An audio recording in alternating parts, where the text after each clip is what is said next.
Alright guys, how's it going? Really audible, like, because I can't be bothered. I really can't be bothered doing this. Put on a fake smile, you cop out a few pre-written, salty jokes. The reserves that nobody wants to hear, like, not even me. Because they're not my jokes.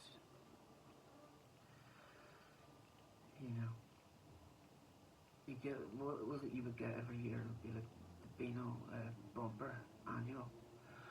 I kind of went in the back of one of those. It was like a modern day thing, like crossword puzzle and stuff like that.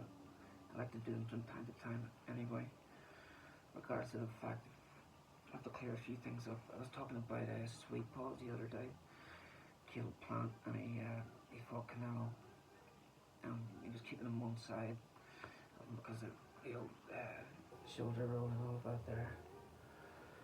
And he's a nice fighter, like, I would say he's a pretty fighter, like, but,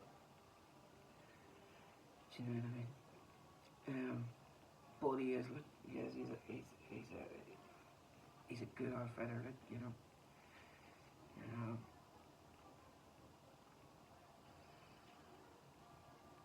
he's skillful, like, he's got all that stuff, and he's clever too, like, he might deploy a couple of unexpected maneuvers, you know what I mean? Yeah. And you go, well, why is he doing that? What's the point in that?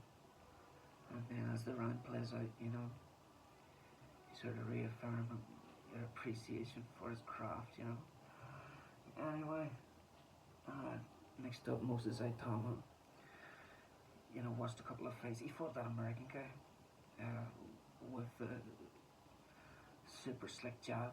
His double jab was like lightning, And I was thinking to myself, well, what's he going to do with this? Because I was watching it really close, trying to pick something up, you know what I mean? But, like, Moses Saitama was well ahead of me. He was incredibly smart in the ring, it seems, in that fight, that performance at least, like, from what I could see. It completely neutralized, what seemed to me quite a formidable weapon that guy had, and showed a lot of like ring IQ and all of that stuff, So I said, great, right, we'll dispose of that, let's get Jermaine Franklin on. And it was a different thing altogether. Franklin's experience or whatever must have come into play. And it struck me, about the fourth round after realising that Ben Davison was in the corner. Because this guy needs belief. He's lacking his belief right now, and that's why he's not operating at 110%. He's looks half a fighter. He's not the guy I seen in the last performance. So he comes out for the fifth round, and he lands the uppercut very nicely. And I thought, yeah, it was a smart move. So I think he's a good fighter, but he's got to be prepared for it. I think that's important going in against Hrgovic. And the last thing was Shakur, I went looking for some dirt on Shakur and rewatched Shakur Teo.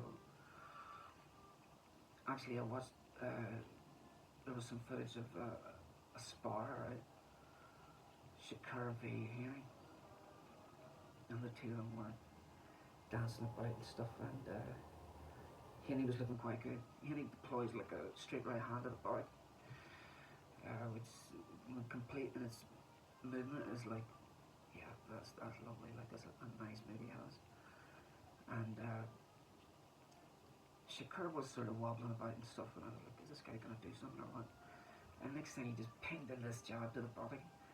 And I was never more alarmed by the sight of a jab in all my days, I thought to myself, fuck, that was beautiful, And all it was a jab, and he, maneuvered to get himself out of the road. And then what he'd done after that was Haney come to him again, and skipped out of the way.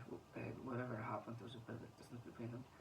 And then Shakur went straight at Haney with his own signature move. I thought, man, I know what this cat's game is he frustrates people. He frustrates his opponent.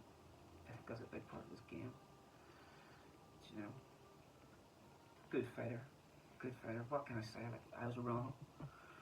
You know, yeah. I guess that's all there is to say. Goodbye.